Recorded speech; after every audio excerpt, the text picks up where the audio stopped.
Well, the person that I know that is most dedicated to her craft is sitting right next to me, Talia. Like, we were in the same master's degree program in the business school, and it's basically like this 2-week intensive program, and I'm over here in season, like, oh, I'm so tired. Like, this goes from 8 a.m. to 6 p.m. I don't know how I'm gonna get any training in.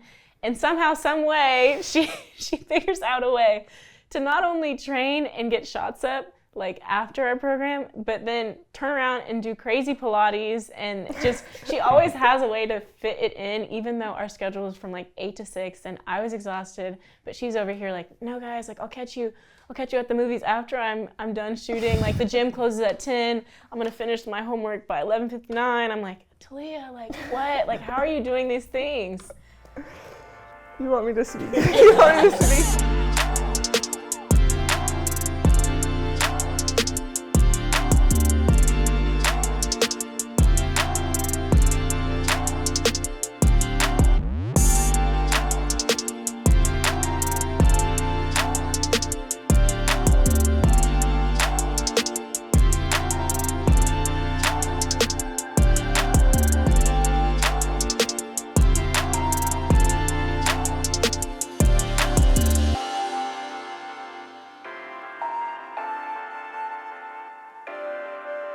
So trusting the process, I feel, is always super hard.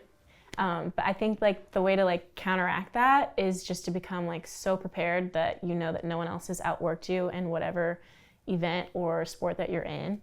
I think that for me, like I'm like, oh, like if I'm training the amount of hours that I'm training and I'm up at like 5, 6 a.m. and I'm doing that consecutively over the summer, I'm like, who else my age like is doing this at this rate? So I'm like, if I've beaten you there, then it's so much easier to trust the process when the time comes when I need myself to make a big play in a big moment, because I'm like, oh, like I've instilled myself with the confidence, and that way it's so much easier to like trust the process. Yeah, I feel very similar just about that grind, but I feel like a big part of it is just like self-reflection and like awareness, because I feel like especially as athletes, like we definitely get into seasons where you're just doing the same thing every day, and it can be like, you can just get to a point where you go through the motions and it gets obviously very repetitive. Like we literally live the same day every single day.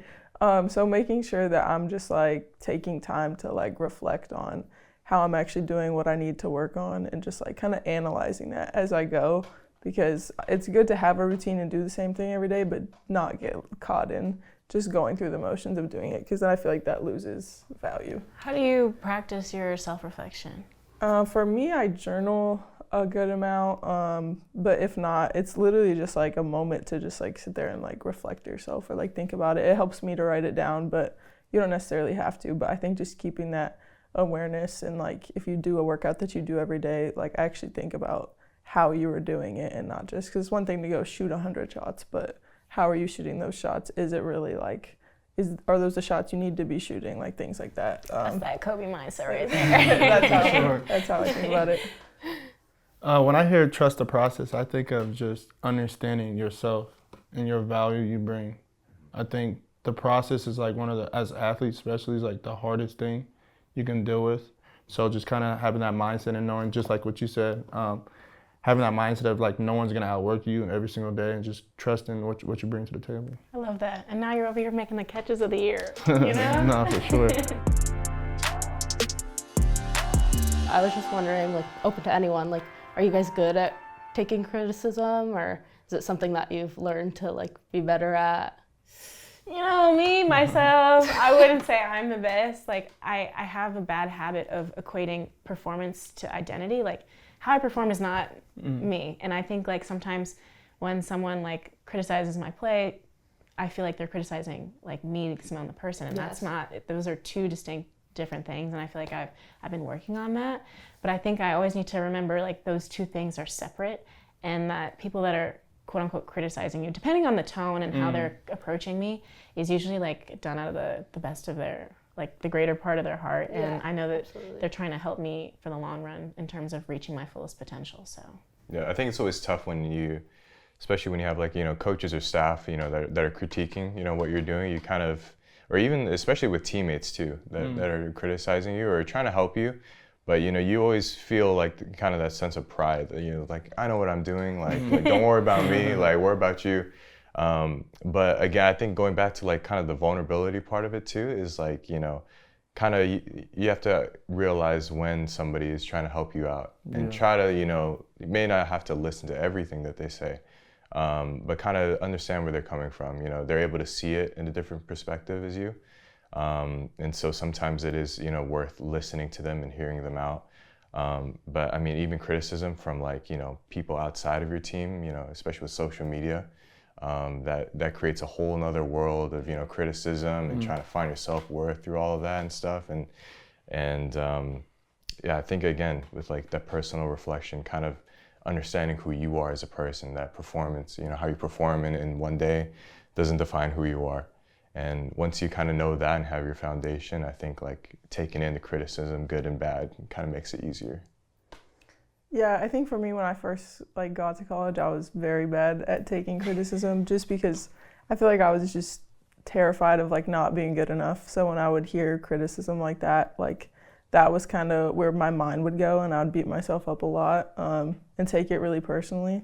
But I feel like over the last 3 years, like I've gotten really good at it to now, like if I'm here and I want to be here, like the only way I'm gonna get there is by like learning and growing. So I feel like now I'm at a place where like I love criticism. I want to learn. I want like I tell my coaches, like I want you to tell me those little things that you think aren't worth saying, like because I feel like all those little things are the separator. And so I feel like that's like the biggest change in my mindset, especially going into my senior year, is just like I love it, I accept it, I embrace it, because I feel like that's the only way that I'm going to get to where I want to go. So you almost like offer them an avenue to communicate better with you. Yeah, for sure. What do you think about like being a good listener in general? Like what makes an athlete like coachable?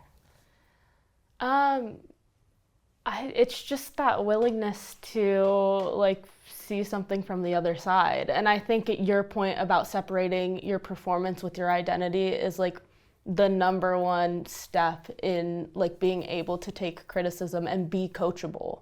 I think that like athletes, like athlete mental health is such a big thing nowadays that like people are finally looking at. And I think that's one of the biggest things, is that my performance doesn't determine the kind of person I am.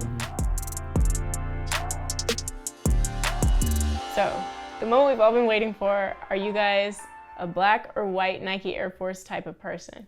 I'm white forces for White sure. Forces? White, yeah. I'm a white force girl. White. Yeah. Like I pretend like I could be about that black force activity, but I like feel like black forces are such a red flag.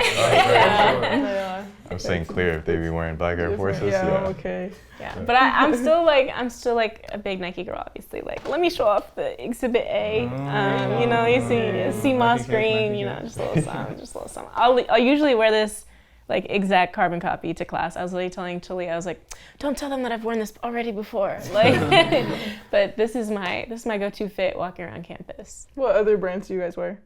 I'm kind of on my little Birkenstock vibe right now. Yeah. A little relaxed, chill. You can wear those with anything, really. So that's kind of type You of got the vibe. Bostons or?